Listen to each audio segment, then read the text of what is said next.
આજે નચિકેતાને વિચારધારામાં એઆઈની વિચારધારા પણ ક્યાંક તમે જોડો તો આને તમે એજ્યુકેશન સિસ્ટમમાં કઈ રીતે લઈ આવવાનો પ્રયાસ કરશો? હું કોશિશ એવી કરું છું નચિકેતામાં કાયમની માટે કે ભાઈ પરફેક્ટ કોમ્બિનેશન હોવું જોઈએ. મારો વિદ્યાર્થી યજ્ઞ પણ કરતો હોય એટલે એને યજ્ઞ માટે રિસ્પેક્ટ આવે, સનાતન સંસ્કૃતિને ગાળ ન દે. એટલે હું કાયમ કહું કે ગૂગલ અને ગોડનો પરફેક્ટ સમન્વય કરી અને તમારા બાળકને આપો. એટલે એઆઈ રોબોટિક્સ લેબથી અમે રોબોટિક લેબ છે, મારે ત્યાં લેંગ્વેજ લેબ છે, વર્ષોથી કાર્યરત છે, જેનાથી બચ્ચાઓમાં બહુ ફાયદો થયો કે બેસ્ટમાં બેસ્ટ સ્પીકર્સને સાંભળે અને તો એ બેસ્ટ થશે.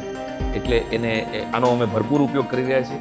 એક હાથે યજ્ઞ કરે અને બીજા હાથે લેપટોપનો યુઝ કરે.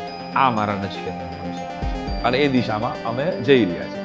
સહેજ પણ ટેકનોલોજીનો છોછ નથી ભાઈ.